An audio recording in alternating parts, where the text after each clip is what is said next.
Good Tuesday afternoon, guys. My name is Jerry Miller, and welcome to the I Love CVille Show. Thank you kindly for joining us on the I Love CVille Network today, presented by Skooma Boutique Dispensary, the best dispensary in Charlottesville. Skooma Boutique Dispensary with certificates of analyses for everything in the store. Interstate Service Company, ISC, a home's best friend. Family-owned business, ISC, and Interstate Service Company, guys. Today's show is going to highlight two sizzle reels from yesterday's interview with Mayor Lloyd Snook. If you did not watch yesterday's interview with Mayor Lloyd Snook, you missed what I will call one of the best interviews in the history of the I Love CVille Network. That is, thousands of interviews we have done over, 4 or 5 years of running this network. Mayor Snook was candid, frank, to the point, honest, straightforward, did not tiptoe around issues, offered clarity on the economic climate in the city of Charlottesville, offered clarity on the political climate in the city of Charlottesville, offered clarity on the educational climate in the city of Charlottesville, and offered clarity on the Dewberry Hotel and new changes on the near horizon for Charlottesville's white elephant.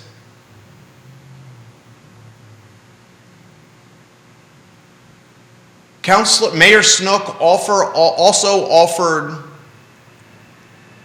a direct answer on reversion, a topic Carol Thorpe brought up, on whether Albemarle County and the city of Charlottesville should become one and not separate jurisdictions. Guys, the interview will undoubtedly be news, especially the Dewberry Hotel commentary, in the traditional or legacy news cycle of print, radio, and television. So 2 clips we will play for you today. I will offer feedback on each one. Judah, the first clip I would like for you to get ready is the Dewberry Hotel one. Judah Wickhauer is our director, and have that ready to rock and roll. In the clip that I'm about to play for you, from yesterday's interview, Mayor Snook identifies how Charlottesville's white elephant, the Dewberry Hotel, is a byproduct of social justice, social unrest, and arguably the worst day in Charlottesville history, August 12th, A12. Social justice, social unrest, the rise of former Mayor Nakia Walker, the destruction, despair, death, and damage from A12 included the white elephant, the Dewberry Hotel, owned by the extorting emperor of empty lots, Johnny Dewberry. Sit back and listen to this clip that we're about to play for you, and listen at the end where we discuss something on the very near horizon for this derelict. Got it right that time. Structure on the downtown mall. Judah Wickhauer, if you can play this in 3, 2, and 1. Jojo Robertson, can we do anything about the Dewberry Hotel to drive revenue?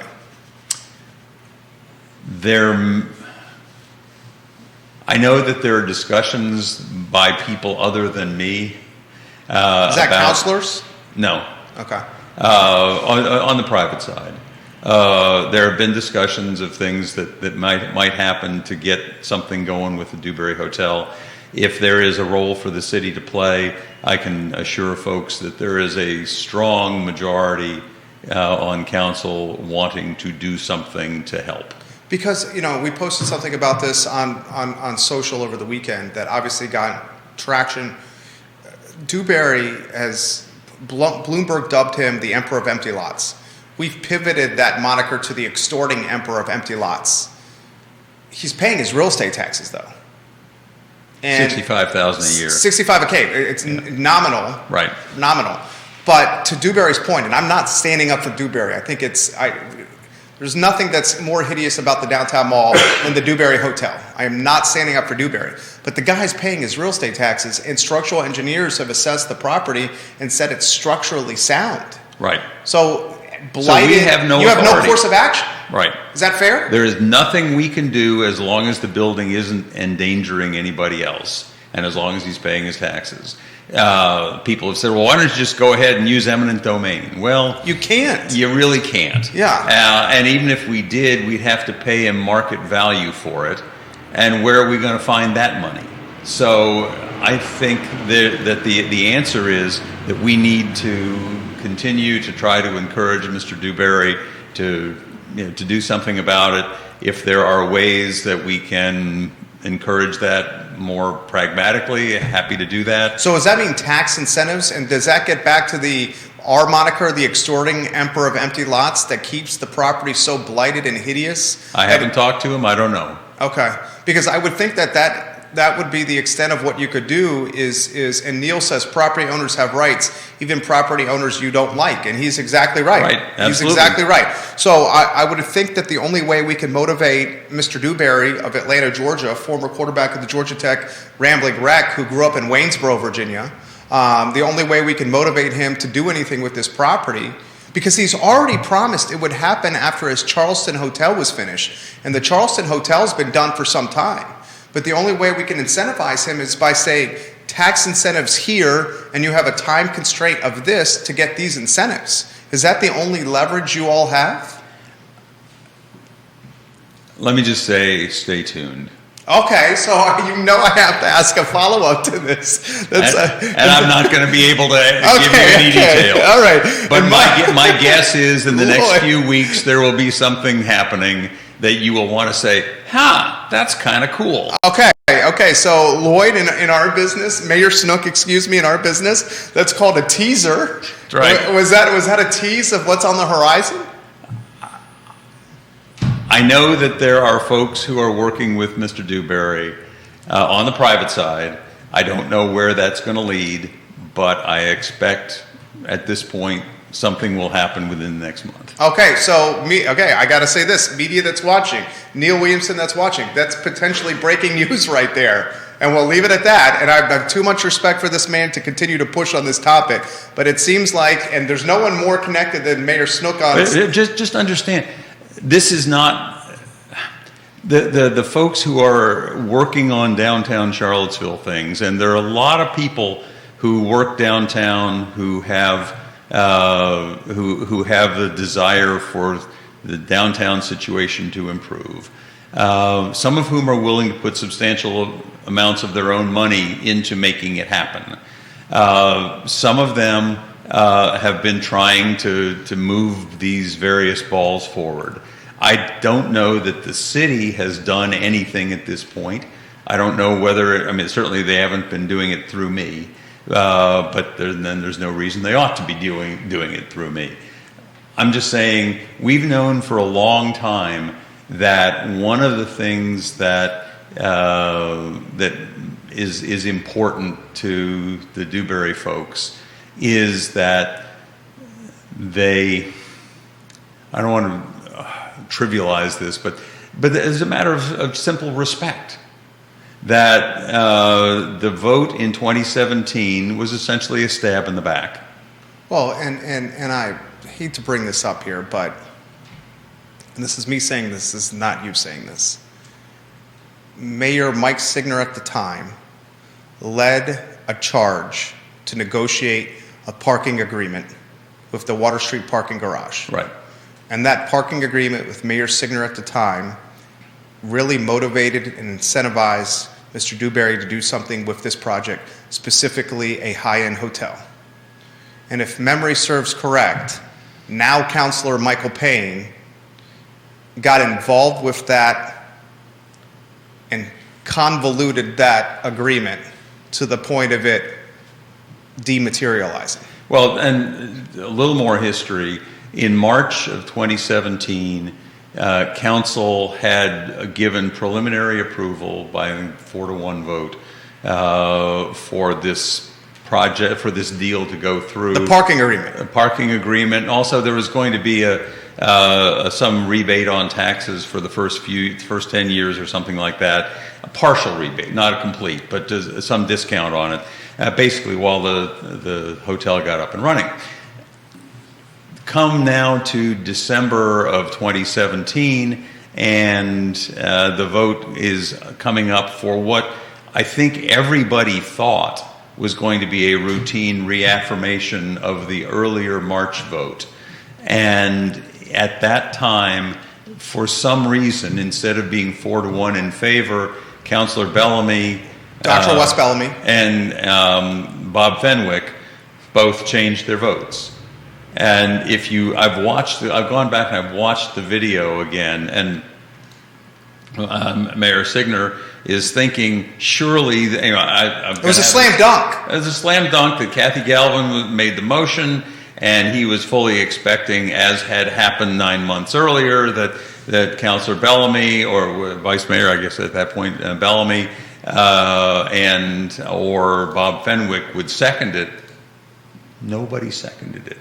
And finally, Mike said, well, I'll second it myself, which of course he can do, but it's kind of not the way it gets done most of the time. And then there was no discussion.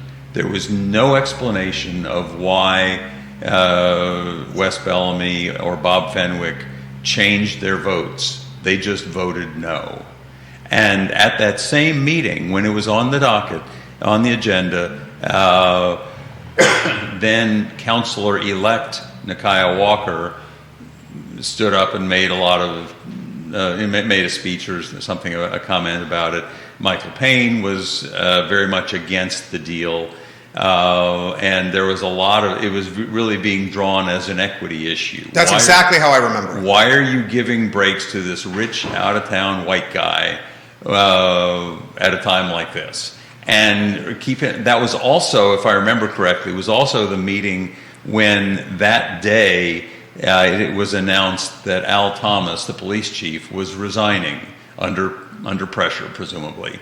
And so it was a very emotionally fraught meeting. And to have this thing happen at the end of 2017, as two of the councilors are going off, their parting shot, was a stab in the back. And it was a stab in the back to the Dewberry folks who had been negotiating in good faith with the city, expecting that they had the deal done. You don't bring that up. If you're one of the councilors who's going to change your mind, you ought to at least call up the mayor and say, I don't want to blindside you with this, but I got to tell you, I'm changing my vote, and if you bring it up, it's going to go down to defeat. That didn't happen. And so the Dewberry folks absolutely have a right to feel they got stabbed in the back, because they did. Wow. So the Dewberry Hotel was the collateral damage of social unrest, social justice, and the fallout of August 12th, in some ways, is what you're saying. In some ways. I mean, all of the tensions and all of the because that was the most dysfunctional council, arguably in the history. One of the most dysfunctional councils, arguably in the history. That was when we know now that Signer was through burner email addresses contacting staff writers at the Progress about dynamics on council. Remember? Oh yeah. So that was a council that undoubtedly did not like each other. No, it was a mess, no question. I have to ask this follow-up question. You know I have tremendous respect for you, sir. Is the Friends of CVille and Michael Kaplan's 501c3 that are leading the charge with Dewberry? I know they're involved. I don't know I don't know who's exactly doing what. Too much. First of all, guys, that is one of the best sizzle reels to ever air, I think, on the I Love CVille Network. And it's a little longer than we like to utilize from a timestamp standpoint for our sizzle reels. Second of all, there's a lot to unpack there. A lot to unpack. I've been thinking about that 10-minute clip since our interview yesterday with Mayor Snook. First take for you here. My first take for you here. There's tremendous irony in what transpired. It's ironic and unfortunate that the Dewberry Hotel was the collateral damage of social unrest and social justice around August 12, 2017, and today the revenue that is not realistic, or the revenue that is not a part of a finished Dewberry Hotel, we can't use that revenue to narrow the educational equity gap. So now we're trying to pinch pennies and find dollars, 75 million of them, for Buford school reconfiguration. And Buford school reconfiguration is being done to narrow the educational gap that widened in the city of Charlottesville between wealthy kids and under-resourced kids and their families. So the irony, the 812 movement,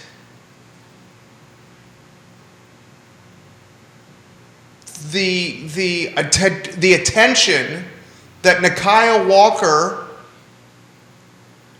former mayor, and current councilor Michael Payne were trying to amplify in 2017 by stopping development of the Dewberry Hotel through squashing tax incentives and a parking space program for a rich white out-of-town developer.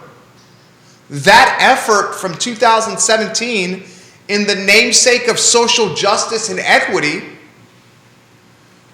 is undoubtedly wanted, needed, craved by the demographic in 2022 that was trying to get served in 2017. 5 years ago, Nikiah Walker, Bob Fenwick, Dr. Wes Bellamy,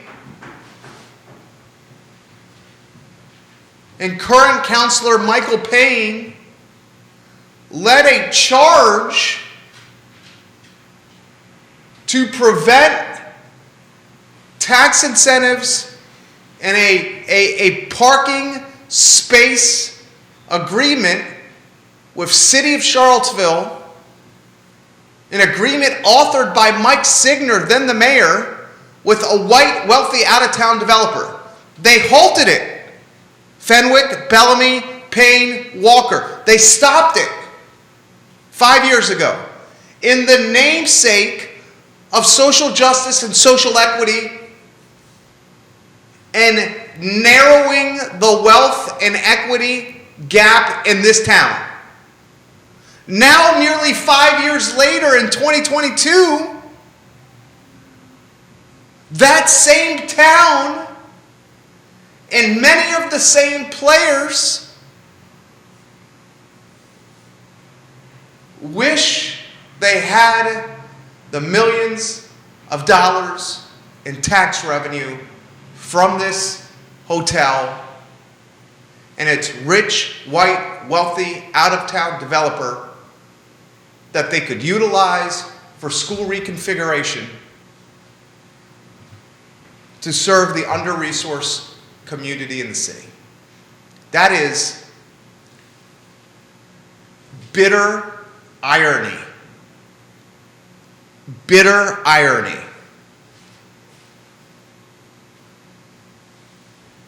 The second take you should consider from that sizzle reel is the cause and effect nature of local government engagement, policy, and leadership. The effect may not impact in the same calendar year or even during a four-year mayoral term. Former Mayor Nakia Walker was boisterously voicing her opinion in council chambers before she got elected in the fresh shadows of August 12th, right after 8/12 transpired. She utilized that period before and after 8/12 to get elected in the city of Charlottesville as a councilor and then as a mayor by her peers on council. There's no doubt, that's fact. And throughout her entire four-year term, the school reconfiguration was never the top priority.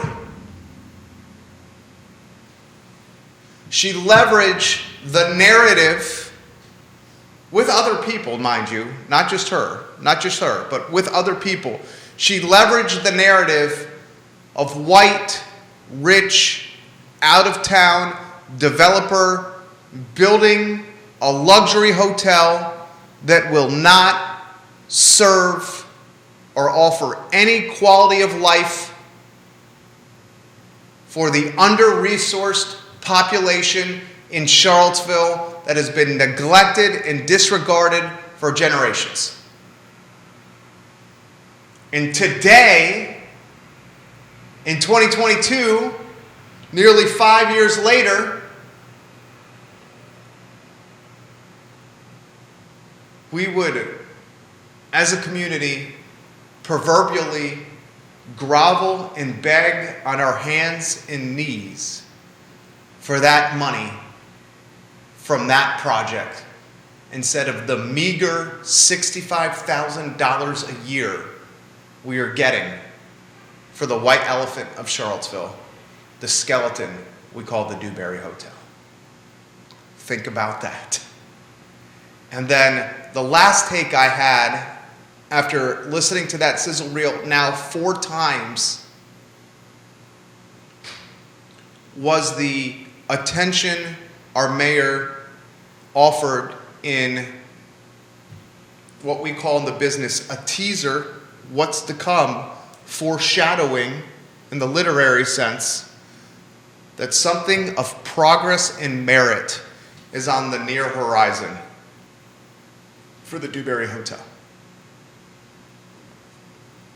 One of the best sizzle reels we have ever done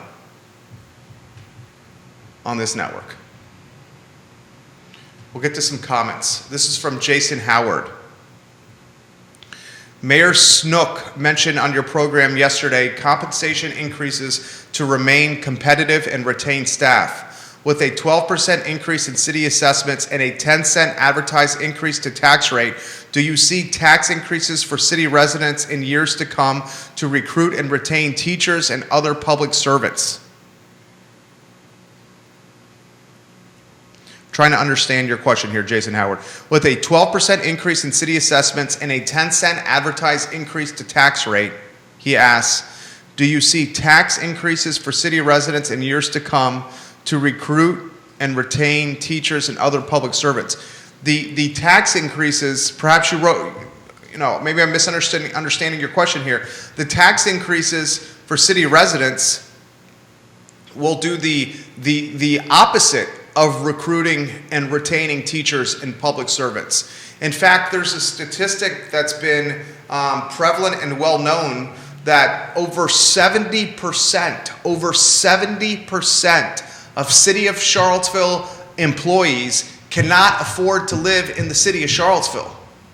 So as we increase assessments and year over year up 12% on average in the city, as we consider this 10-cent real estate tax rate increase, at the same time that inflation is trending at 7 points, at the same time that interest rates on 15-year fixed and 30-year fixed mortgages are upticking, what's happening is the gentrification nature of this community. The financial margin is being pushed to outer counties, and the wealthy and the deep-pocketed and the homogenous are taking over the limited rooftop inventory in the urban core. That's literally what's happening. Bill McChesney says, August 12, 2017, it did not have to happen. If Fenwick had not flip-flopped, the thing would have died. If legal aid and justice had not forced it into Lee Park, it would not have happened. If council had followed their blue ribbon commission, it would not have happened. If folks had stayed away as council suggested, it would not have happened. A lot of truth to that. I can assure you, Bob Fenwick, one of his biggest regrets in life is how he handled August 12, 2017 on the dais.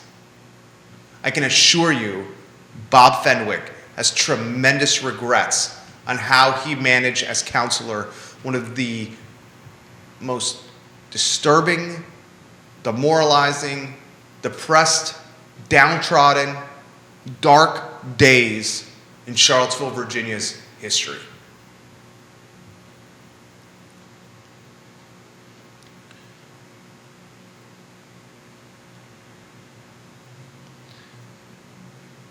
That sizzle reel was absolute fire.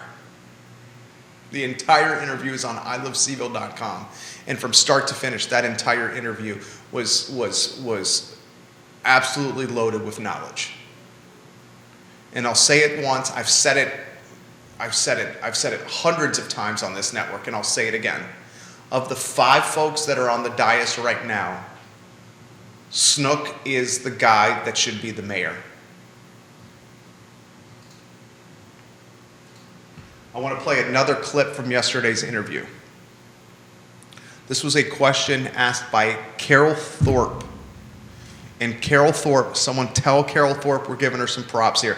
Carol, if you're watching, let us know. Oh, she is watching. I love when Carol Thorpe watches. Carol Thorpe is as informed as a citizen as we have in this community. She watches the meetings, she reads the newspaper stories, she watches shows like this, she's active on social media, she poses and asks questions and topics that get us thinking.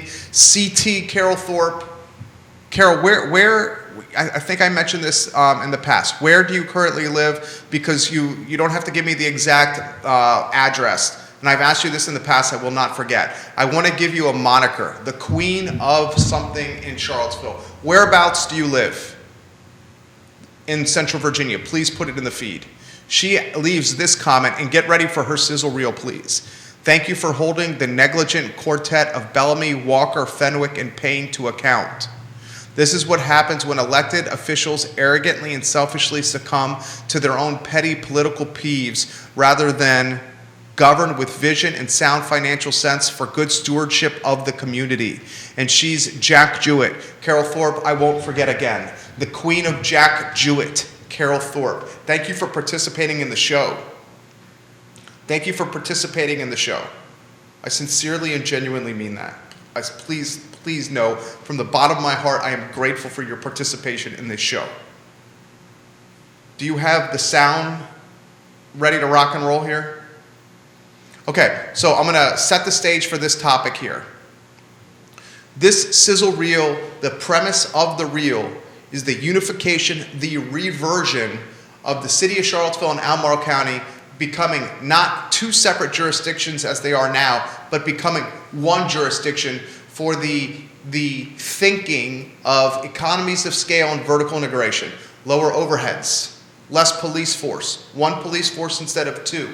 the combination of budgets and the efficiencies that come when you combine a $400 million budget with a nearly $200 million budget.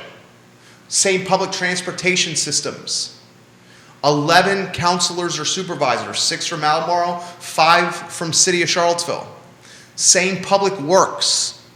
Same school system. No need for a county executive and a city manager. Managing back-end administrative support in more efficient ways, essentially trimming fat off the payroll.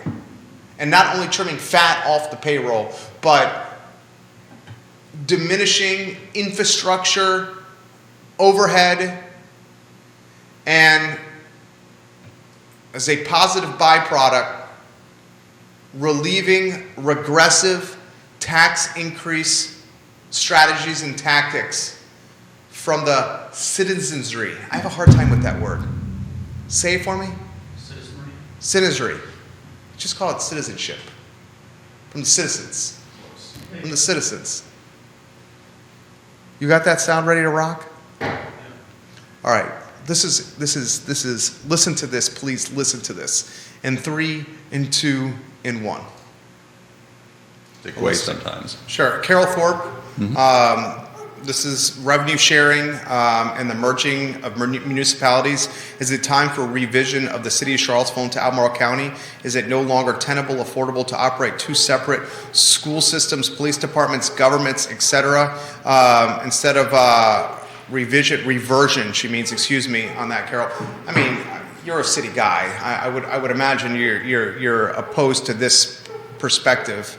Well, I think, first of all, reversion is possible if the city is less than 50,000 people, which it is. I'm not sure that it is. 2020, okay, so 2022. I'm not counting the census. The census shows us as being 46,000 and change. Right.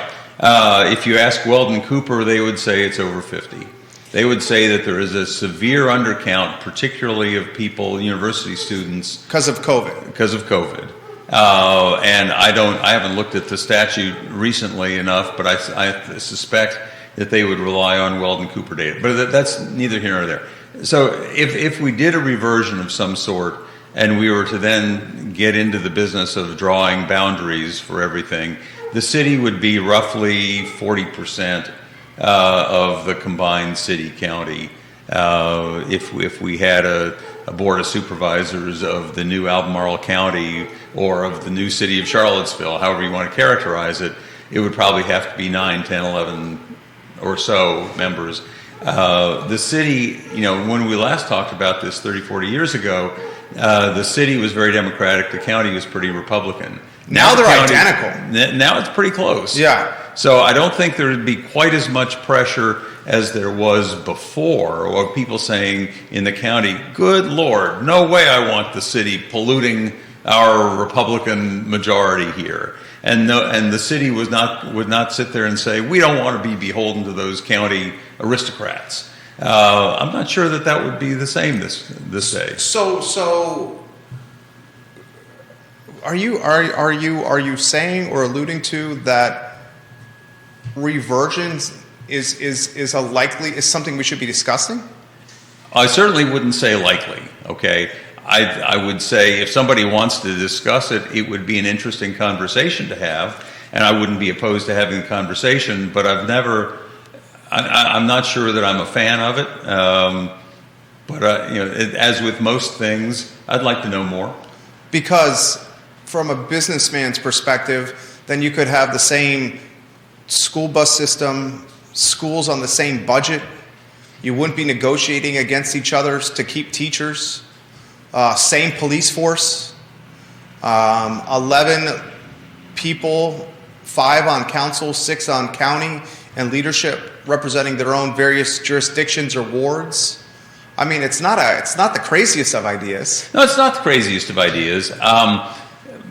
I will tell you that if you talk to folks in the county right now, the major concern that they would have is they've seen the chaos in city government, and they're thinking, why on earth would we want to be a part of that? Well, I mean, the built-in efficiencies we've both identified would help from taxpayer standpoint. Okay, so that's Mayor Snook on Reversion. Should Albemarle County and the city of Charlottesville become one jurisdiction? When I initially asked the question, my instinct said, here's a city guy, the mayor, in fact. Reversion would be an immediate no, but it was not an unequivocal no. It was, maybe it's kind of a time to consider, which surprised me. So why don't we, on that note, welcome friend of the program and co-star of Today y Mañana, the CEO of Emergent Financial Services, a fiscally responsible financial individual, and Alex Urpí on a two-shot, and let us know when we're on a two with, we are on a two with Alex Urpí. First, good afternoon. Second, I've been expanding my waistline with Mrs. Urpí's fabulous Italian They are cookie so cake, good. right? The seven-layer cookie. I mean, good. Thank you. I will be sure to bring some home, Mrs. Urpí, to my wonderful wife for her to enjoy. But I'm going to get out of your way. Dewberry Hotel, anywhere you want to go. Well, it was a really interesting interview that you had yesterday, just in terms of what's happening there. Because, I mean, I remember it reminded me of going back to when you and Pete Smith were guessing which would be resolved first, the Dewberry Hotel or the Fashion Scare Mall, as you called it.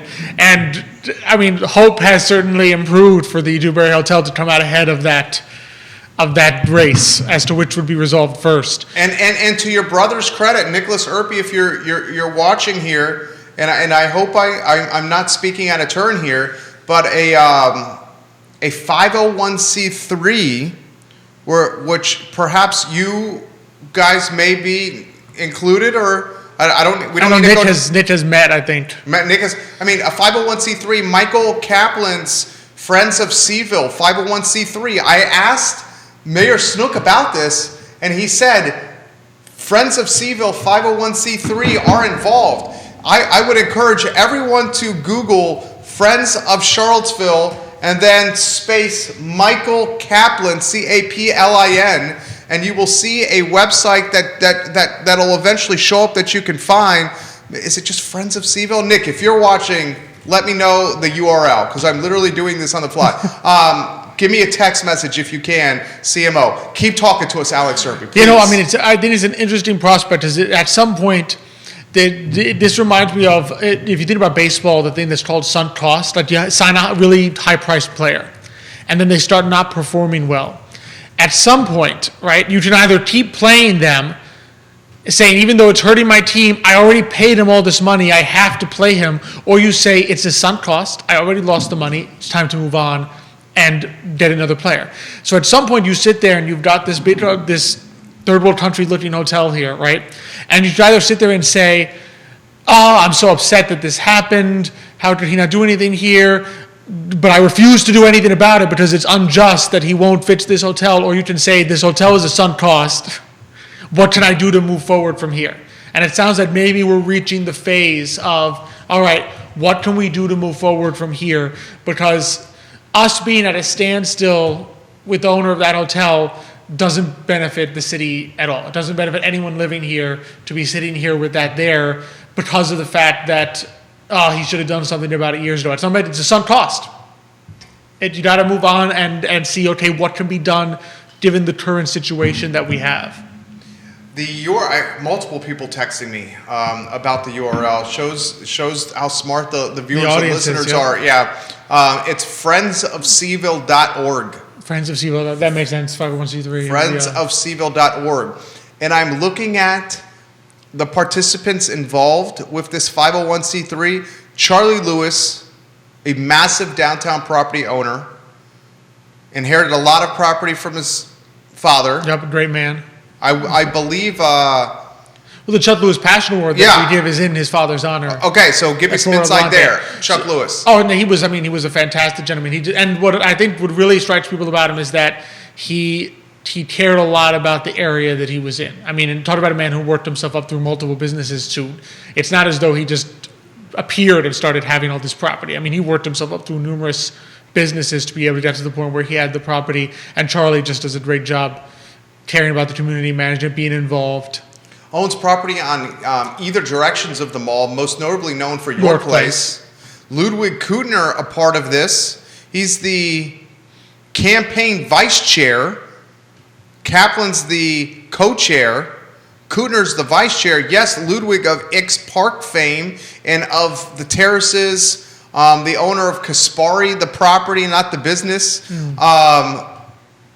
Mary, is it Divini?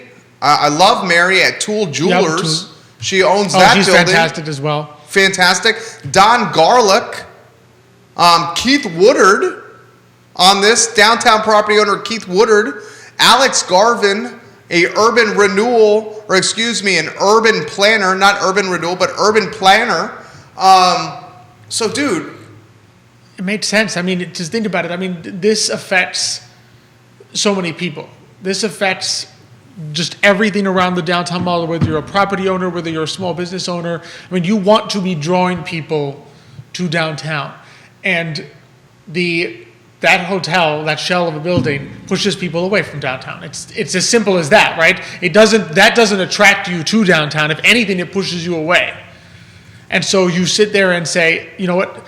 It's in the interest of a lot of smart people to come together and say, okay, what can we do about this? And it seems like, and that's what they're doing at Friends of CVille. They're sitting down and saying, okay, what can we do about this?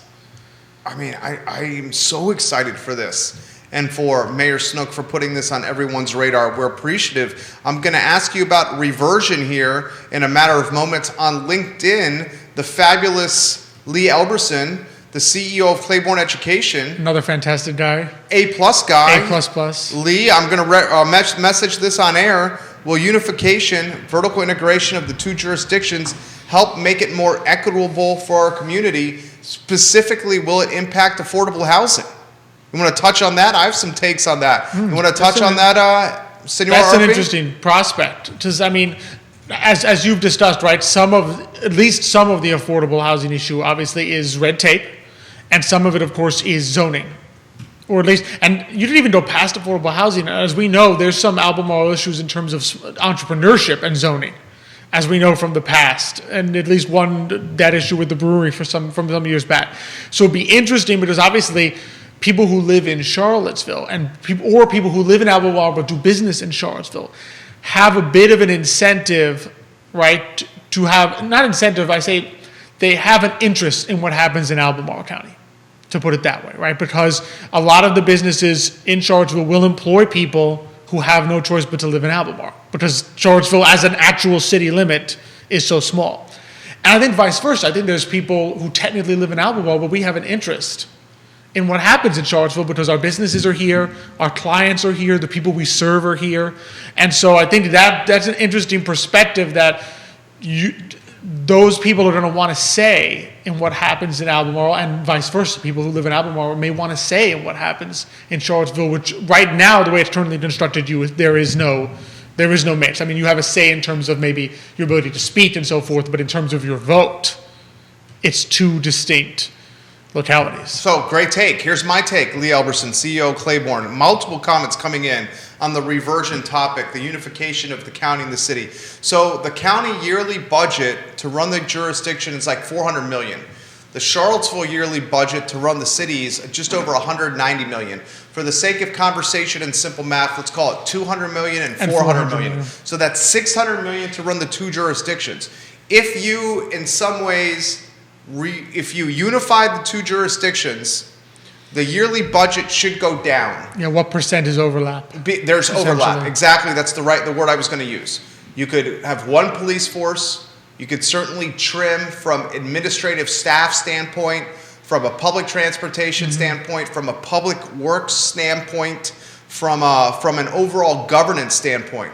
So to try to answer Lee's question, if the yearly budget goes down, that should create less regressive tax tactics on citizens, which would mean more disposable income in the pockets of county residents and city residents. And if more county residents and city residents have more disposable income in their pocket, that should lead to more economic growth and the ability for them to stay in their homes longer and not get gentrified out of their casas. Absolutely. I mean, the concern would be you do the unification, and because the current combined budget is $600 million, that the incentive is, well, let's just leave the budget as it is and figure out how to spend this money. In other words, it's very rare that you see a budget in any local, state, or federal government decline.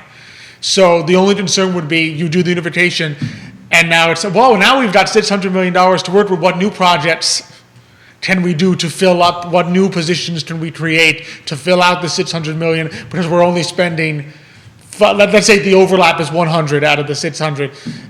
Will they really cut the budget to 500 million, or will they just say, oh, okay, now we can spend 600. Let's figure out what we can add to this. Well, that would be as citizens, we would have to insist that the budget would be trimmed if we're going to vote yes to reversion. And this is currently, obviously, in hypothetical terms, it makes for great fodder for a talk show. But as Carol Thorpe just said, and the Queen of Jack Jewett, I am pleased to hear that the mayor is open to the conversation of reversion. Like you, I sensed he seemed to slightly warm to the prospect as he thought the possibility through. As for his concern about pushback from Albemarle County Board of Supervisors, the level of noise and, quote, crazy, end quote, as he mentioned, if you will, over the last few years has mostly calmed down. If Mayor Snook can bring the same level of calm to the city council, he may be able to change their perspective as well. That's a question then for Alex Urpí. You live in the county, and Supervisor McKeel's district.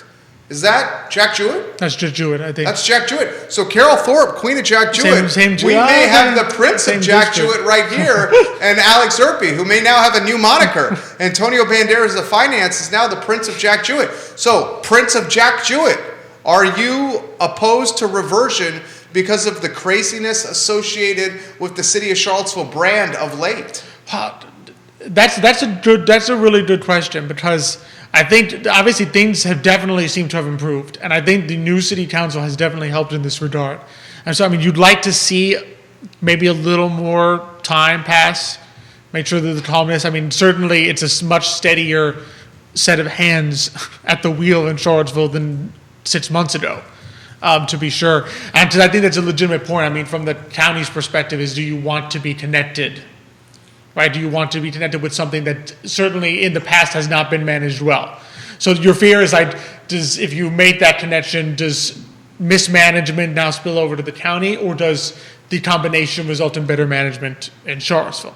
And so if Charlottesville can show better management on its own, I think that improves the picture there. I mean, the question, of course, is, how much are the priorities of people who live in the county and the city aligned, and how does that match up? I think, and Mayor Snook identified this, and if you guys have questions or topics that you'd like to share in the feed, I'm happy to relay them on air. The king of content, Neil Williamson, and it pains me to offer that moniker to somebody else besides yours truly, but Neil Williamson is undoubtedly the king of content here. He says, for what it's worth, city services are greater than county services. Would the city accept lower services, or would the county urban ring demand more city services? That's from the king of content, Neil Williamson, president of the Free Enterprise Forum. Mayor Snook mentioned in that sizzle reel that just played that the political ideology is much more similar with the county and the city of Charlottesville. The county, we cut to the chase, is blue. No, and the true. city is blue. And the city's blue. Now, the city is way bluer than the county, but it's still blue. Now, the urban ring in the county, and I know this because I'm running for Board of Supervisors, there's 3 voting blocks. The 3 voting blocks are the town of Scottsville, that is very red in its ideology. There's the Glenmore voting block, that is more purple. And then there's the Mill Creek Kale Mountain View voting block that is very blue.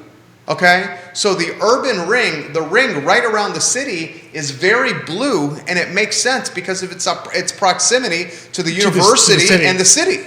Which makes total sense. I mean, that's what Albemarle has voted blue for a long time. I guess the question is because the challenge is within that spectrum of blue, there's a lot, as we've seen, right? I mean, I think you could argue that the current city council has a very different ideological makeup from the previous city council, even though, there's no red on the city council in Charlottesville, but there are gradations. And so it'll be interesting to see what the priorities, even in terms of local, and I'm not even thinking like blue on a federal scale of policy.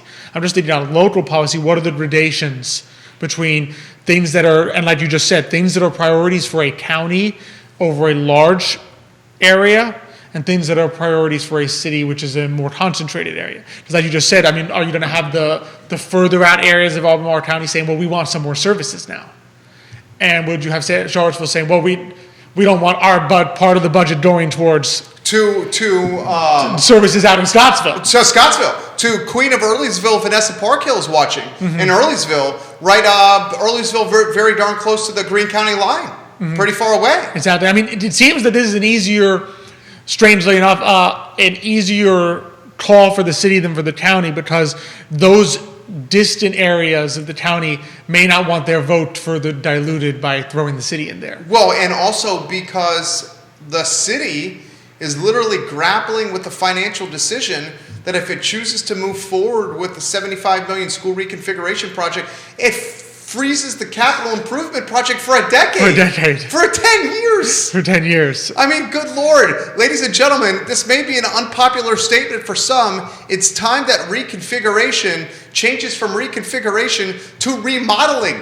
And from a $75 million project to maybe an $18 or $20 million project. That really is what it needs to be called, essentially, because correct me if I'm wrong, but almost all of this $75 million, $81 million price tag is a remodeling of an actual structure. As I'm saying, it's an actual building construction structure. It's not reconfigure. It's not, the cost is not the cost of saying, all right, these students will go to this school, these students will go to this school. The cost is an actual change in structure. There's something is being built and a current building is being changed. So, I mean, the actual cost is not for the reconfiguration part. That's a logistical question. The actual price tag is for a remodeling / reconstruction part. Yeah, and ladies and gentlemen, just how we identified in the beginning of the show that the bitter irony of the Dewberry Hotel, the white elephant of Charlottesville, was the social justice, social equity, collateral damage, a charge led by Nakia Walker prior to her election.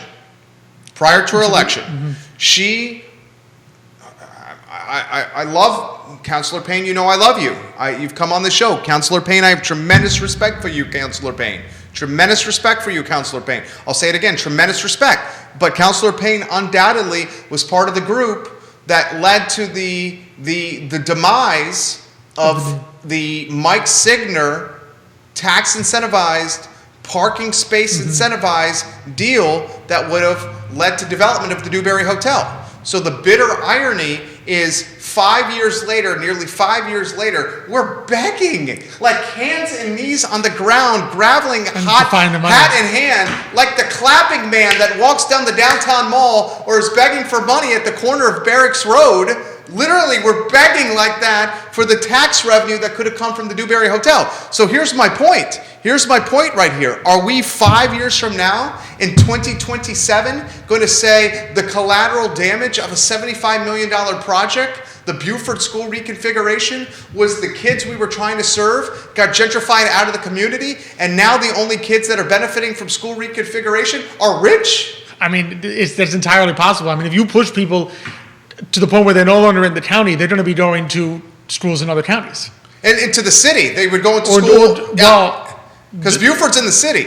Exactly. So I mean, yeah, sorry. So I mean, you push people out from the city to the county, from the county out to surrounding ones. I mean, if you push kids out of the city onto the other side of that line, they can't go to the city school anymore. Right. I mean, I'm pretty sure that's a very hard, from my understanding, that's a very hard line, the city limits. There's no crossing. The only way you can cross over, and correct me if I'm wrong, one of the ways that I know of that if you live in the county and you can attend a city school is if your parent, your mom or dad, is a teacher in the city school. In the city school. Then you can go in. I also believe in, and correct me if I'm wrong, somebody correct me if I'm wrong, that you can pay, maybe Lee Elberson, if you can offer some perspective on Twitter if you know this, CEO of Claiborne, that you can also pay a fee to attend city schools if you do not live in the city. Okay? Well, that would be essentially the privatization of education. Yeah, the privatization of the education. And if you can't afford your taxes, you ain't going to pay the fee to go to city school. Exactly. No, right? That's the same gentrification process at work. You're saying, okay, only the wealthy can afford to go to the city school. Yeah. So there's so many layers to this onion. Alex Urpí. Well, like you said, the 10-year hiatus of projects.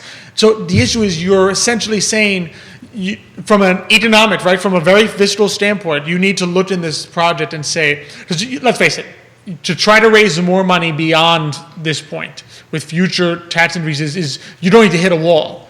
You're going to hit a wall which you've raised taxes so much that you begin to collect less revenue. Now, nobody knows where that line is, but at some point you'll hit it. So you need to understand, A, we can't keep collecting more revenue indefinitely. So B, the issue then becomes, if we're saying that this project prevents us from doing 10 years worth of capital improvement projects, right, because we need to spend, you need to then sit back and say, okay, is the return of this project so great? What's that called in economics that you're talking about? Internal rate of return, IRR. Is the internal rate of return of this project so large that it is worth more than any possible future project? In other words, it better be a very significant rate of return. Because if you think about it as just from a company standpoint, if I'm a company and some guy comes to me with an idea with some of my employees and is like, all right, here's this project, it'll prevent you from doing any other projects for 10 years and your internal rate of return is 1%. I'll be like, no. There's got to be an opportunity out there within the next 10 years that will probably net me more than 1%. If they come back and say, here's a project that won't do anything you won't be able to do anything else for 10 years, but this will net you 20%, then you sit there and say, okay, this is a great project, I don't care that I can do. So the city better be very certain that the IRR of this project is worth the opportunity cost of doing nothing else for 10 years and basically having to turn down future potential projects because you invested in this one. You know what I call that in my life? No, it's that. Common sense. Common sense.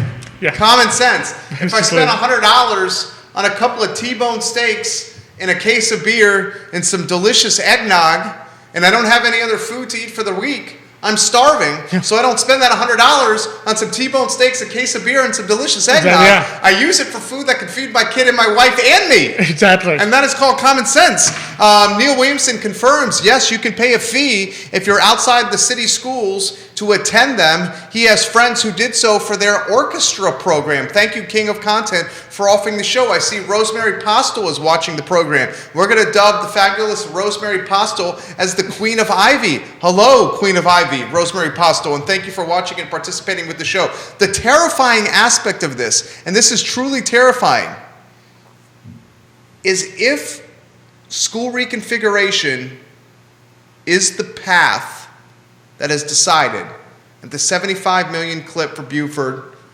100 million clip for Buford and Walker, then we will have to, next year and the year after, implement, integrate, and consider and execute a similar tax rate increase. That's what it certainly sounded like, right? It sounded like the 10 cent was the beginning. 10 cent was only for Buford. That the 10 cent didn't even fund the other projects that we needed with CIP. So if we wanted to do anything else, or the proverbial you-know-what hit the fan, hell, if we had another, and God forbid, right? I'm doing it. Don't even say it. I think we know. But you know what I'm saying? Another you-know-what happened. No, I know. It's you're giving yourself very little No leeway. buffer. There's no buffer. That's not how you and run a again, business. because we can talk about raising revenue, but right, we know that at some point out there, you hit the wall. In other words, at some point out there, you raise the rate so much, you may push enough people out that you're not collecting that much more money. So you can't assume that you can just raise property taxes indefinitely, because otherwise, by that theory, right, why not just raise everybody's property taxes 100% and collect double the money? Just do it you right know now. You won't get it, right? If you're going to do it over the next 3 years, let's just have a 30-cent tax rate increase right now. Exactly. Like you know darn well that if you raised everybody's tax rate by 100%, right, you wouldn't collect double the revenue. Right? We all know that intuitively. People would change their behavior such that you don't collect the money. So at some point there's a wall. So at some point you are actually foregoing future projects. You're not just sitting there saying, well, now we need to raise more taxes. At some point you run out of taxes to raise. So it gets down to this, and we got our traditional 145 call here, Judah, in 9 minutes. Alex Urpí, CEO of Emergent Financial Services, co-star of Today y Mañana, Thursdays at 10:15 a.m. on the I Love CVille Network, presented by Emergent Financial Services. So here's the question that I have for you. There's so many layers to this onion here. The question that I'm asking you is this. A, do we say absolutely no to reconfiguration right now? B, the 10-cent real estate tax rate increase that's advertised right now, do we say hell no to that? Maybe 5 cents, not 10. C, do we say enough is enough, run the jurisdiction as a small business and not as a piggy bank of money that it will forever be funded. Like a family. Run it like a family of 3. Like a household. Or a family of 5 like the Urpis, or a family of 3 like the Millers. And lastly, oh my gosh, this is so crazy. And lastly, do we say with these tax rate increases, you're just pushing out the margin and creating a wealthy, homogenous community that everyone on council campaign against? Anywhere you want to go. Yeah, I mean, let's face it, they're obviously in a tough bind. My first inclination is, A, I would love to see, like, in other words, I feel like sometimes we make things more complex in order to say, well, just take the whole package. Because I'm wondering, like, what's the cost of reconfiguration and what's the cost of remodeling? How much of the remodeling reconstruction is necessary for the reconfiguration, and how much of the remodeling reconstruction is because we want the school to be nicer? Right? So I feel like those are two separate things that it's convenient to lump them together, because then you just have $175 million price tag. But sometimes, for the transparency of the citizenry, you have to split them apart and say, okay, here's what's the actual preference here? Here's the cost of actual reconfiguration. So then we can say, okay, is the cost benefit of reconfiguration worth it? Here's the cost that is solely attributable to making this school building better. And do we want to take that cost benefit analysis, right? And then, like you said, you then drop it down a level to the 10-cent increase. How much of the 10-cent increase how much of that increase is necessary for merely reconfiguration? How much of that increase is attributable to reconstruction, remodeling, right? So that the citizenry can then say, all right, how far do we want to go? Because sometimes I think these things are portrayed to us as an all or nothing approach. Is it zero sum or binary? Yeah, binary. Yeah, like it's being presented as a binary choice. Like it's either all of it at $81 million, $100 million price, or none of it. Yeah. And you sit there and say, well, that's not how life works. What are the pieces? What are the components of this? Yeah. I mean, if you come back, maybe the answer is they come back and say, no, the reconfiguration doesn't work unless there's not enough room in this school, unless we do this for the reconfiguration, in which case come back and show that number. My suspicion from what I've been reading is it doesn't seem as though reconfiguration itself is a $100 million price tag. It's time the community engage and get loud and say enough with this silly talk. And it's also time, and I hate to bring this up and beat the drum that I beat every single day on this show, that local government considers incremental sources of revenue. Mm-hmm. Oh, I think you're absolutely right. At some point, right, we're entering a new, right, we're entering new economic times where we're facing issues that we have. Like, there's never been another time where you've had an economy where people can basically have a job and make DC money while living in another area.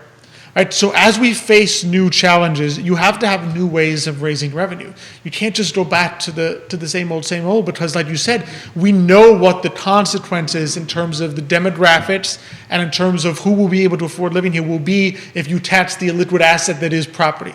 Right? So then the question becomes, well, what are other ways? And to your point about incremental revenue, because I know you have the idea of, the sports tourism, the conferences, bringing people in, they spend their money, they leave. That's, sometimes you have to say, do I want to raise revenue or do I want to raise rates? Because they're not always the same thing. right? Raising tax rates, yes, usually generates new revenues, but that doesn't mean it's the only way. What we really want is revenue, right? In other words, if I tell you I can double. All we care about is money. Exactly. Here. If I tell you I can double the sources of revenue from which the city can get money without changing the rate, that's twice as much money. So you don't have to raise any rates. So the issue is, what are ways seem like to common sense? It does, but the thing is, it requires, I think, a lot more time and a lot more thinking about it. The easiest lever to push is the tax rate lever. It's the lever that if it ain't broke, don't fix it. It's the rate. It's the rate lever, right? I want more tax revenue, I push up the tax rate. Rather than I want more tax revenue, what are other sources of revenue that cause perhaps less damage than the one that I'm currently looking at? Judah, this piece of artwork that's in my inbox is approved. Please send it to the 3 people that are going to be on our conference call in 4 minutes so they can see it prior to our call at 1:45. See, this is classic entrepreneur multitasking. I'm doing 3 things at once. Approved artwork. The client should see that. Alex, my friend and co-star of Today y Mañana, Thursdays at 10:15 a.m. on the I Love CVille Network, presented by Emergent Financial Services. I asked you this question on Real Talk this morning, and I thought your answer was bona fide and legit. A message that you want to relay to the leadership that watch and listens to this show. No, so I mean, I can't probably do better than recap what I was saying on It was Real Talk pretty damn this good this morning, dude. I mean, Please just do that. Basically, I feel like at some point you need to sit there and run. You need to at least understand that you need to run the local government as like a household, in the sense of when a household needs to do something, right? They can't go out there and say, let me just get more revenue. They work with what they have. And at some point you need to realize you're stewards of taxpayer money, not owners of it. And as stewards of money, your first inclination always needs to be, am I using that which has been given to me effectively before I ask for more? And I compared it to a financial advisor. If a client gives me $100,000 and I have to come back to them and say, the $100,000 you gave me, I can't do what I promised you that I would do with this $100,000. Do you have more? They would fire me and say, no, you said you'd be able to achieve these ends with the $100,000 I gave you. The fact that you're asking me for more means that you're not a good steward of my money. And so at some point you need to approach it and say, only when you have exhausted, in other words, have you exhausted the ways of being a good steward of what you had currently been given, do I think you should come back and ask for more? And that's just the way that I tend to feel about it. First, show me that you are a good steward, that there is no bloat, there is no waste, that the projects that you are proposing are worth the cost that they will be to implement, right? Show me that you are a good steward of what you have currently been given, and then come and ask for more. I give the man props. Alex Urpí, CEO of Emergent Financial Services. I will say it once, I'll say it again. If I'm fortunate to get elected to Board of Supervisors, one of the early things that I'm going to do, if I'm fortunate, is encourage this man, the Prince of Jack Jewett, to run for Board of Supervisors in the Jack Jewett District. I do appreciate that you think of me that way. No, dude, I sincerely mean it. The Prince of Jack Jewett, Alex Urpí, would make the county, it just brings a great mindset to it. Show is yours for Today y Mañana, sir. Today y Mañana, we love having entrepreneurs on. So we're going to have 2 more great entrepreneurs joining us today, Mañana. We're going to have Terry Marie. Terry Marie Designs is the business. Her name is Terry Estes of Terry Marie Designs. So she's at a local Etsy shop. So we'll talk a little bit about how that works. It's the first time we've had someone who's, I think, second time we've had someone selling on Etsy. And then also Chrissy Muniz of Good Times Only, Virginia. So like local DJ, working with events, tools, things like that. And apparently I've heard that a surprise is going to be in store for Xavier on this show. I don't know what it is.